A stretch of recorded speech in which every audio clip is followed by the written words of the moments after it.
Okay, I can't contain myself.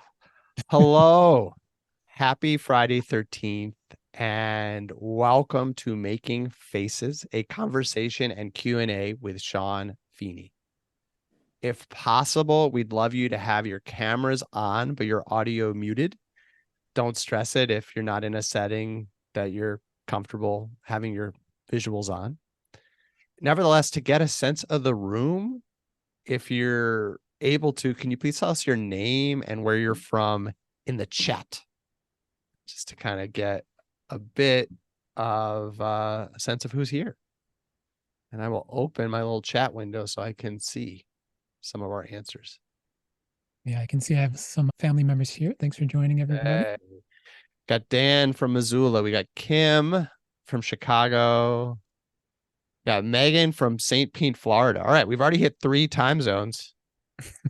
A little early in Pacific time, but that's awesome. Got John from Evanston, Illinois. So representing the Midwest. And I know before we started officially, we heard that we have a whole class.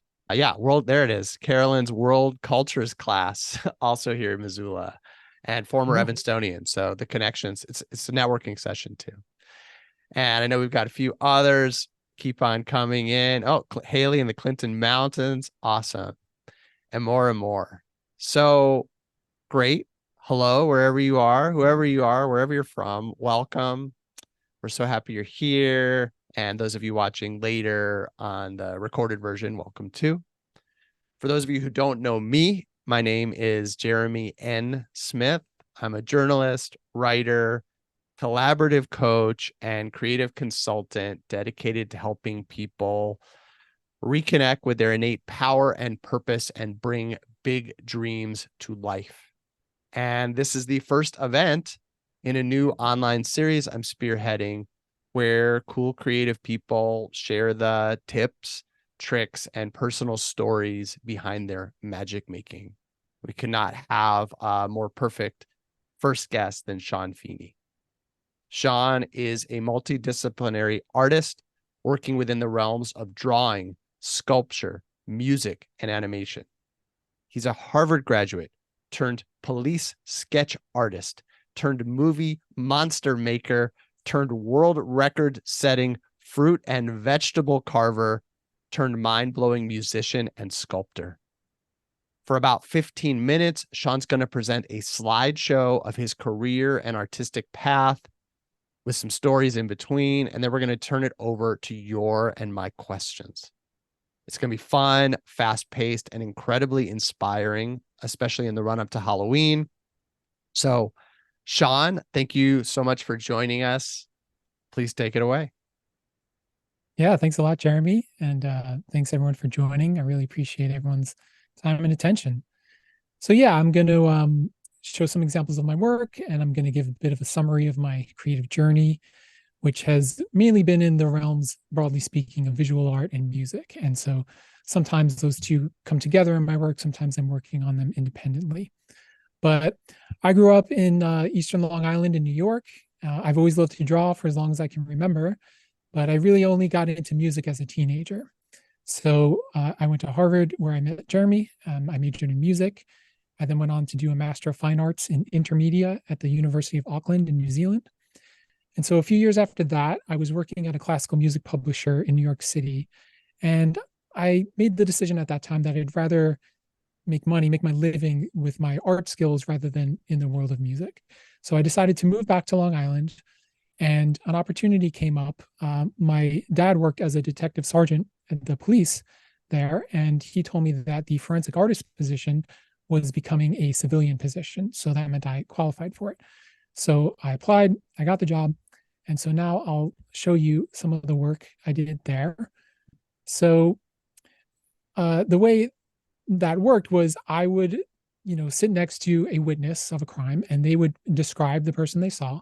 And then using this digital mugshot database, I would bring up a bunch of photographs that more or less match what they said. And then I would ask them to pick out facial features they saw, and then I would draw them into my drawing. And so that's why it's called a composite drawing, because it would be like the eyes from one person and the nose from someone else and so on. And I would make that into a single cohesive face. And I also got the opportunity to go to the FBI Academy in Quantico to do some training and how to do this kind of drawing and interview. And on my downtime, I would go through this mugshot database and I would draw some of the faces and, make caricatures and things. So this is an example of that. And I would do that with charcoal and pencil, colored pencil. So it would be a way to just practice and try out different techniques and styles. I also went through the database and did some anatomical studies of facial features, noses, mouths, ears. And so in these images, in the top left, there's teenagers, and down in the bottom right, it's people in their 80s and 90s. So I use this as a way to just study the face more, learn how these features change over age and across gender and whatnot. I especially like doing the ears, not just because I'm a musician, but ears are just as unique and as identifiable as fingerprints, actually. So while I was doing that, I was also trying to think of, is there a way I can use these composite drawing skills I've learned in a way that's maybe, I don't know, a bit friendlier, drawing people from mugshots, these are people not having the best day in their life. So I came up with this idea of doing a project I called BFF. And so this was back in 2007. This was right before the iPhone was released, if you can remember the days before smartphones. And I think even the internet was a little friendlier back then. But basically, I let people send me a photo of themselves and a friend through my website. And then I would draw a composite of the two friends and using the same skills I had learned at my job. So for example, here's these two people sent me their photos, and here's the composite face of them. And so I got 64 submissions. There's 128 people total. So I did 64 drawings of these pairs of friends. And then when I finished that, I then went back and made combinations of the combinations. So I took the first and second drawing and combined them, third and fourth, etc. So, these drawings I just showed you were then combined and generated this face. And these two made this face and so on.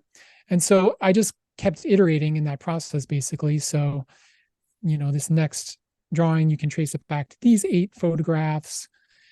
And so the process continued to this one, and then something like this, until finally I got to this single drawing whose visual lineage you can trace back to these 128 different people. And there's videos and more information on my website, which is what I'm showing right now.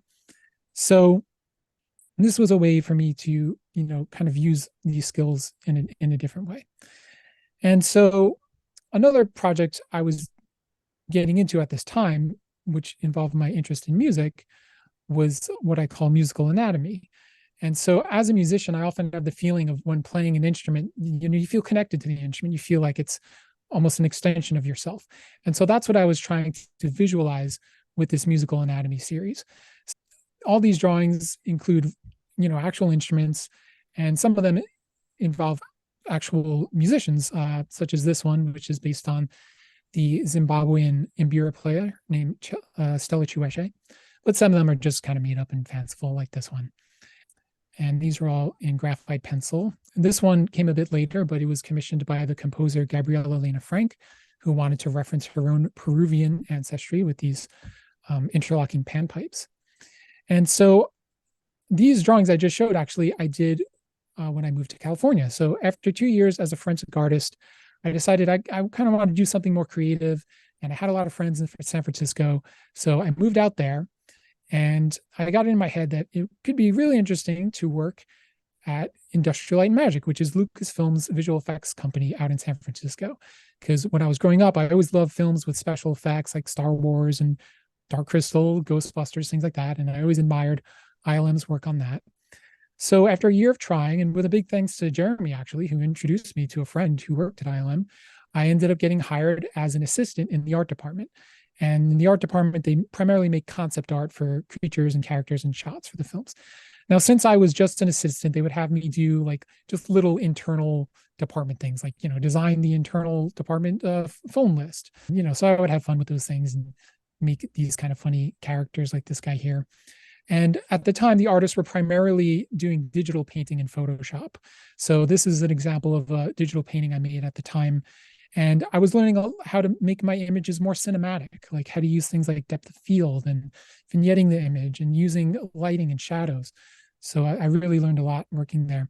I did get the opportunity to make some concept art for films. So this is a drawing I made, a creature concept for a film that never actually got made. That would occasionally happen. We would do these pitches for movies that didn't always materialize. But this is some digital paintings, designs I did for the Darren Aronofsky film Noah. And in the script, it called for these 6-armed giants that help Noah build the ark. And so these were digital paintings I made of these creatures. If you've seen the film, they ended up looking totally different than this. And this would often happen as well, where you'd come up with lots of different concepts and the directors would want to go in a certain direction. This was also a concept for that film. And this one I actually made as a digital 3D sculpture that I then painted over in Photoshop. So I'm really grateful for my time working there. I learned so much from the other artists I work with. So at this time also, I was seeing some people make these like 3D sculpted style pumpkins. And as a lover of Halloween, I thought this was really interesting, mainly from this artist named Ray Villafane, who really pioneered and mastered this technique.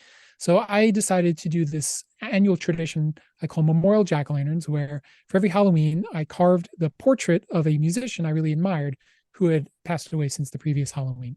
So the first one I did was the German composer Karl-Heinz Stockhausen. And this one, looking back at it now, looks pretty primitive to me because I didn't know what tools to use. And I just did this in my friend's kitchen with his steak knife. But over time, the next year I did Michael Jackson as his werewolf form from the Thriller video. Then I did Ronnie James Dio. He used to sing from Black Sabbath. Captain Beefheart from his Trout Mask replica album cover. MCA, Adam Yauch from the Beastie Boys. Ravi Shankar, the sitar player. Pete Seeger, the folk singer. Ornette Coleman, pioneer of free jazz, saxophone player. David Bowie. And then finally, the last one I did in 2017 was Pauline Oliveros, the composer, founder of Deep Listening. But going back to my time at ILM, I'd done about 3 of these at that time, and I was posting them to my website when I got contacted by Food Network. And they asked if I would be interested in being on this new show they were making called Halloween Wars as a pumpkin carver. And I was pretty nervous about the idea of being on national TV, but I went for it. And a very long story short, I ended up with a couple of fantastic teammates, the cake artist Karen Portaleo and the sugar artist Susan Notter. And we actually ended up winning. This was the final piece we made. This was a 1,200-pound Cyclops pumpkin I made, and we had like a 100-pound demon cake on top. And it was just a wild experience. But I got a little money from that. And after 2 years at ILM, I was feeling a little frustrated because there weren't any promotional opportunities available to me. And I was finding opportunities in this world of culinary art that I didn't even really know existed before then. So I decided to leave my job and see what I could do with that. So a lot of interesting opportunities came up for me. I got to join a team of carvers for the Obama Halloween celebration, and we made this haunted graveyard on the White House lawn that year. So I made this skeleton looking like it was coming out of the White House lawn out of these white pumpkins. I made this watermelon dragon for an outdoor festival in California. I got hired by Dairy Queen in Canada to make this 10-foot tall fruit tree to set the Guinness World Record for largest fruit sculpture. So this was made out of just an enormous amount of pineapples, where the pineapple skin is the bark and the tops of the pineapples were the leaves. And in addition to that, it was a lot of making faces for different events and things. And I was primarily doing pumpkins, which I really enjoyed. And it was a lot of fun just having the ability to make up my own designs and my own characters. And I also explored different fruits and vegetables like Hubbard squash. This was a portrait of the artist George O'Keeffe with squash and broccoli tree hair. This was another Hubbard squash. ILM actually had me come back to do carvings for their Halloween parties. So this was a kaiju monster from the film Pacific Rim that they worked on. I also did stuff with watermelon. It was fun to play with the different colors of the green rind and the green skin and the white rind and the red fruit. Rutabaga, and this was a yucca root I found in the store. And I noticed it had this little kind of sphere on top. And I thought, oh, that could be like a head of a character. And just like with these parsnips, I found them entangled in the bin. And I thought, okay, I'll put a little face on there. And now it looks like 2 characters that are embracing. even faces on avocados and whatnot. And so I called my one-man studio the Invisible Underground. And there's also a gallery of more of this work on my website if you want to see more.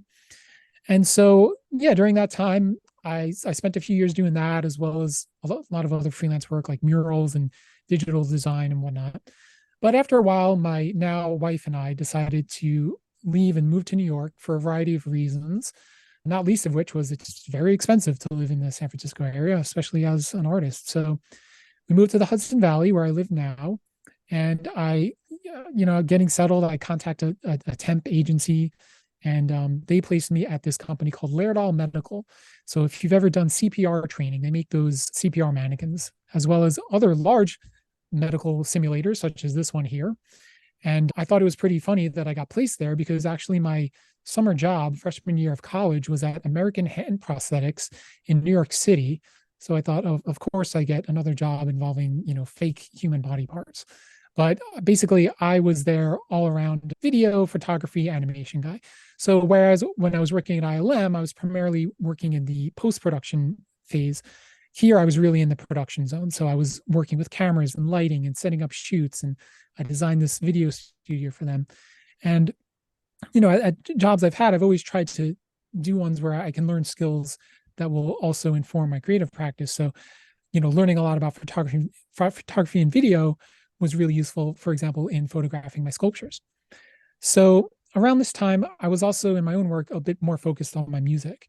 And in the past 10 years or so, I've really gotten into and studied how music and sound are involved in our meditation and healing and sense of wellness and whatnot. And so I've really gotten into these quartz singing bowls. I have a pretty large collection now.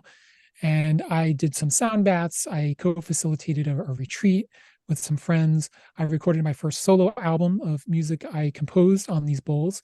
That's called Thin Places, which again is on my website and all the streaming sites if you want to check that out.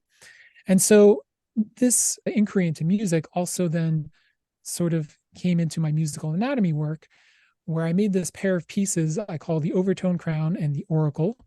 And this photo is actually back from my final year in California when I made this. And so the Overtone Crown is I modified a bicycle helmet to hold these tuning forks, which I play with a violin bow. And then the Oracle is a life-size drawing that the person wearing the crown can look at, and it's sort of like a meditation focus for your eyes, and also is a way of visualizing what the listening experience might be. And so I was fortunate to get a artist residency at the De Young Museum in San Francisco at that time. And so I could play this for people. And so whereas the musical anatomy art was about, how musicians are connected to their instruments, I was trying to give people the opportunity as a listener to be connected to the instrument and to be at the center of this listening experience of having shimmering sound all around them. And I've played it at other places as well. This is the artist Alex Gray. I got to do a workshop there at his Chapel of Sacred Mirrors here in the Hudson Valley. And so that kind of brings us to where I'm at today. And so I left that job about a year and a half ago. And now I've been focusing a lot on animation as well as sculpture. And so one area that has come in is with digital sculpture. So this is a piece I made recently that is one of my musical anatomy characters with a tuning fork head. And so I sculpted and animated this in the program called Blender, and really enjoying working with that program. And then I've also, as much as I've enjoyed fruit carving, I stopped doing that a while ago. And it was a great meditation in impermanence, but I got to a point where, I'd like to make things that'll maybe last longer than a week before they decompose. So I've recently gotten into ceramics, which has been an interesting crossover because it uses a lot of the same tools I would use in pumpkin carving, things like these loop tools and whatnot. So this is a piece I made recently in ceramics. It's an ear. And I actually looked at my own drawings of the 60 ears for reference as I was creating this. And then I'm working on right now this in red clay. This is, again, sort of combining the idea of the bowl and the facial anatomy. And this piece hasn't been fired yet, so it's still in its clay form. And then I've also gotten interested again in this musical anatomy realm of instruments themselves being kind of anthropomorphic or having a sense of animism. And so I've been using another medium called monster clay, which is actually a wax-based clay that heats up and melts in heat, or it gets pliable, I should say. So I've been using that for sort of like sculptural sketches to just kind of work out ideas and prototypes. So one idea I'm working with is making this is an ocarina. It's like a vessel flute with a face and then, some finger holes here to play. This is another variation on that design where maybe the eyes are the finger holes to play. So the next step with this is to, build a working model in ceramics. So yeah, that's kind of what I'm working on now. And that kind of brings us up to the present. So thanks for listening. And yeah, I'll bring it back to Jeremy. Awesome. Amazing. My mind is blown. It's so cool to see your stuff. It's so inspiring. I'm Thank sure you. everybody else is too. We'd love questions for Shawn on his process. I certainly, or products, or how you get a job like that, or anything that kind of comes to mind, or creativity, inspiration, whatever's coming to you, please send those in the chat. Just throw them there, and I'll look there. I know we've got a Q&A open too, but I think we can just do it all in the chat. So throw questions out. I'll start and say, okay, it is Halloween. I know impermanence is there, but look at me. How would you pumpkin, do you see me as a particular fruit or vegetable? And say you were going to make, yeah, I don't know. What do you see in this face? Kind of how would you begin? I just kind of want to know what an artist sees. Yeah, well, most of the portraits I did with fruits were with pumpkins. And so when I would go out to the pumpkin patch, I would look for pumpkins that were particularly like tall Mm. rather than, like the one in our little Zoom background here is more wider. So you'd look for ones that are kind of tall. And if you looked at them from the top, almost like a sort of rounded triangular shape, because that way you could use the side that is a bit longer for the nose and whatnot. Because when you're doing a carving of a face, it's the nose is the part that sticks out the most. And some carvers will actually will make the nose in another pumpkin and then stick it on just so that they can get more depth. I didn't really tend to do that, but I would try to find ones that fit. And I was lucky that I found a really great organic pumpkin grower in Half Moon Bay in California. And he would have all kinds of wild shapes of pumpkins that I actually find it much harder to find here in New York. And so sometimes I'd find pumpkins there that looked like skulls, honestly, like the tops were really bulbous and then the bottom would be kind of small. So yeah, that was generally my approach. I love it. And even just looking at us, looking at me, looking at you, looking at some of our other faces, it's funny. It's just I didn't see that we are more narrow and tall. And Mm-hmm. I happen to have a whole bunch of different kinds of squash downstairs. And I'm realizing, yes, it's not the traditional kind of wide ones. It's Mm-hmm. I almost want to say Hubbardy ones that because it depends on the particular pumpkin more than the breed. But yeah, some of them Yeah, the wider ones are better for like caricatures or monsters or something. got a question from Brian. What have you not yet done that you really want to try? Hey, Brian, great to hear from you. Yeah, good question.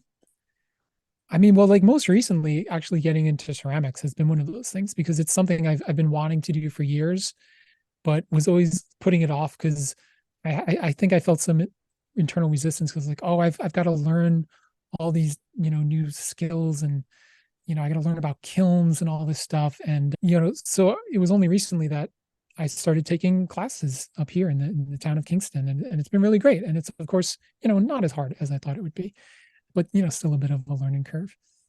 But besides that, I mean, if anything, I'm trying to like not get into more things because it's like I already have like so many instruments. I always feel like I'm not doing enough in any of the various disciplines I'm into.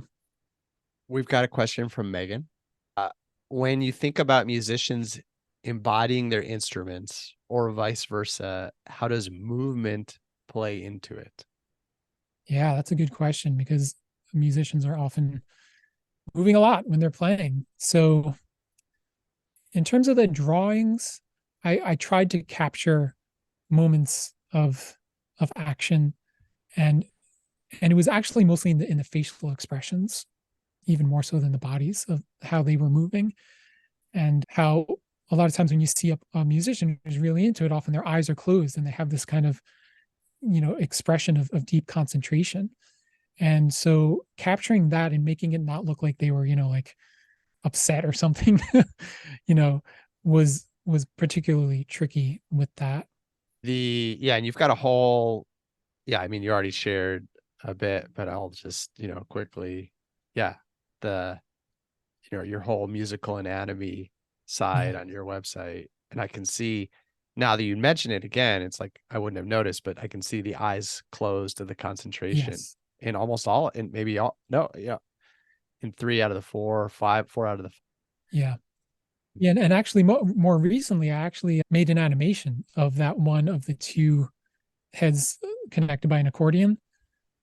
And I don't have it on my site, but it is on my Instagram, of them pushing and pulling each other back and forth. awesome. We'll definitely share a link in a few minutes to your Instagram and other things so people can Yeah. dive into this stuff too.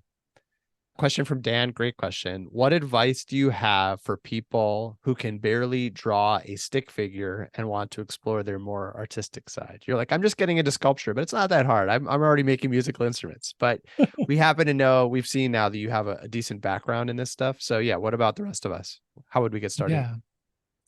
Well, Dan, if you want to put in the chat, are you asking specifically about drawing or just, being creative in general? But for drawing, I would say there really learning how to draw, I think, is learning how to see. You have to, our brains tend to, we've heard that like we're getting in way more information than our brains can ever process. And so I think our brains have this tendency to kind of see the world almost in shortcuts and symbols. And a lot of people, like, if you think of a face in your head, you might even, we tend to draw it as those little happy faces, because that's kind of the shorthand that I think our minds use for face. But in order to really see all the details of what's going on, you almost have to kind of retrain your visual system to not look for the symbolic, but to really look at the details.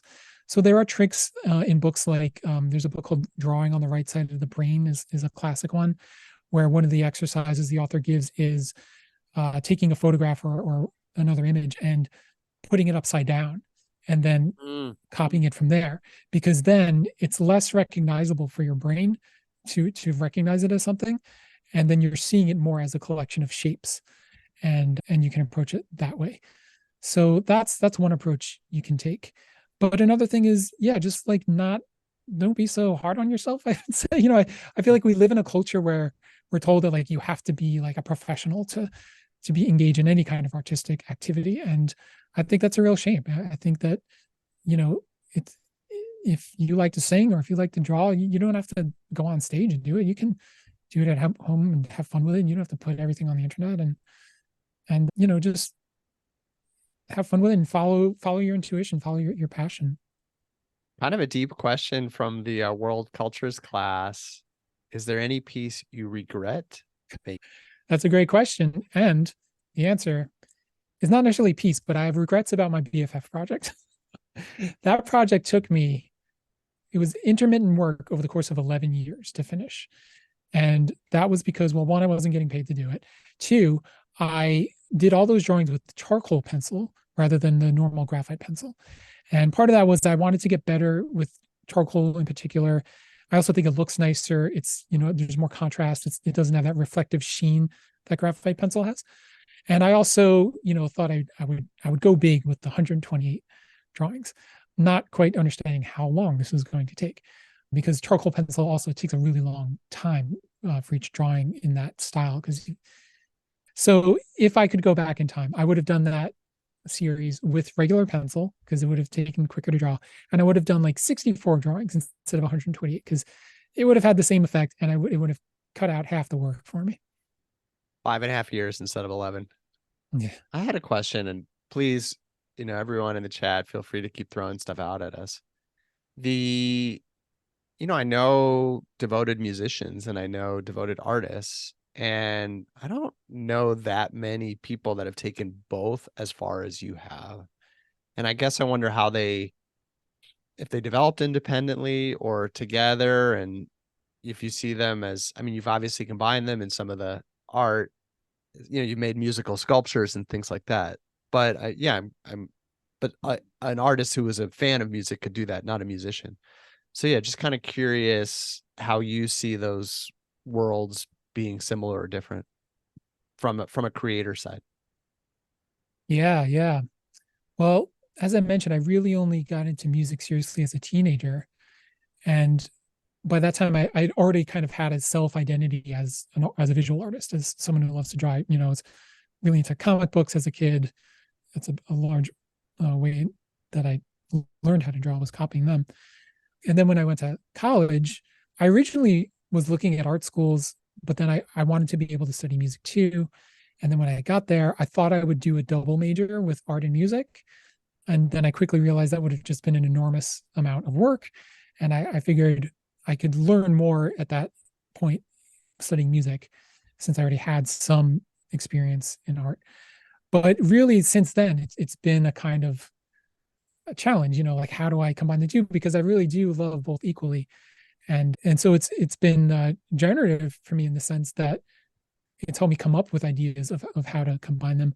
And because there aren't too many artists in the past I can look to for inspiration. I mean, one who I think of a lot is Paul Klee, who was a violinist, but he really decided to focus on being a painter.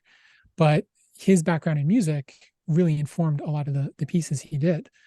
And so he did like a series of pieces with the musical symbols. There's one called the fermata, if you know from sheet music. It's something like that. And he incorporated that in some of his work. Actually, my thesis at Harvard was called The Boy Who Became a Twittering Machine. And I got the twittering machine part is the name of a Paul Klee painting. So I've always looked for ways, to go between the two. But then there are times when, I'm just like, well, when I made my album recently with the Quartz Bowls, I was like, well, this is just going to be an album. I'm not going to force myself to, make this a gigantic multimedia project. So, I designed the album cover, of course, but besides that, sometimes I just let music be music. Got another question from the class. What is some advice for a traditional artist moving towards digital? Yeah, and I think the younger generation has some really great opportunities there for moving in between these worlds. So, back when I was making my original musical anatomy drawings, I would use Photoshop to do mock-ups of, I would sketch and then I would scan stuff into the computer, and I could move things around, and I could, figure out what is the composition of this piece going to be. And then I could go back to paper and use that as a sort of guide or inspiration. And then more recently, there's so many cool opportunities where you could, for example, make a 3D sculpture in a program like Blender, which is free, which blows my mind because it's such a powerful program. And then you could do a 3D print of your digital sculpture and have it in physical form in the real world. And then conversely, you could sculpt something out of clay or fruit and vegetable or whatever, and then you could do a 3D scan of that. And there's even apps on the smartphones now where you can do a technique that's called photogrammetry, where you just take a bunch of still photos of an object from like every possible angle you can get, and then the computer AI magic, I guess, like stitches it into a digital 3D model with colors and textures and everything. So then you can bring something that you made in the analog real world onto the computer, and then you could animate it, you could, play around with it some more. So it's just incredible, the opportunities that are available now. I really wish I had those photogrammetry apps when I was really doing a lot of pumpkin carving, because then I would have 3D models of them available instead of just the photographs I have now. It's likely that the next one of these kind of conversations will touch on a big topic these days. And I'm curious on your take or experience with it, which is some of the AI generative material. Have you played with either generating or looking at the AI generated art? We'll leave music aside for the moment. Speaking of these digital tools. Yeah. Yeah. About a year ago, when these things first started coming out, I did play around a little bit with some of the AI image generators like Midjourney. And it is really incredible how the images they're able to produce just from a text prompt. I mean, it really feels like magic. But at the same time, there's a lot of controversy behind them because of the way they were trained on artists' work without their consent. So that's a big issue right now that is trying to get worked out between artists and these tech companies. But it is quite remarkable. And when I was messing around with it a year ago, I actually tried putting in like musical anatomy as a prompt, and it was actually making some things that were like pretty grotesque, like like anatomical drawings, like people opened up with like cello sticking out. And on the one hand, I was like, okay, maybe my style is still unique enough that the AI image generator is not ripping it off yet, but maybe it just hasn't been trained on my images yet. I mean, I've seen some artists, like there's an artist named Android Jones, who is a digital painter and has always embraced technology. And what he's started to do is he's got his own little like personal AI image generator that's just trained on his own art, even things he hasn't ever shown publicly. And now he's using that as this sort of like digital collaborator to generate new images in his style that he can then, tweak a bit. And it's still early in his experiments, but that may be a direction we see artists going, where they have their own personal AI image generator that they collaborate with, and that maybe after they die can continue to make work in their style. So it's still early days. It's I have, I think, like a lot of artists feel, this combination of sort of shock and maybe mild despair, but also excitement. So yeah, it's early to say. And I will have to say, now being in my 40s, it's one of those things that is like starting to make me feel old. It's like, oh my goodness, is this another thing I'm going to have to learn and master and deal with? But overall, it's exciting, and we'll see where it goes. Wonderful. Well, thank you, Shawn. Thank you, everyone. I want to be mindful of our time and also just share some good links. You can find so much more on Shawn and follow his art and dive into so many of these other pieces and see video versions of it and video of musical performances, some of the musical sculpture, animation, and on his website and on his Instagram page. And on the website, you can also, at the bottom of the homepage, sign up for his mailing list for future events and announcements.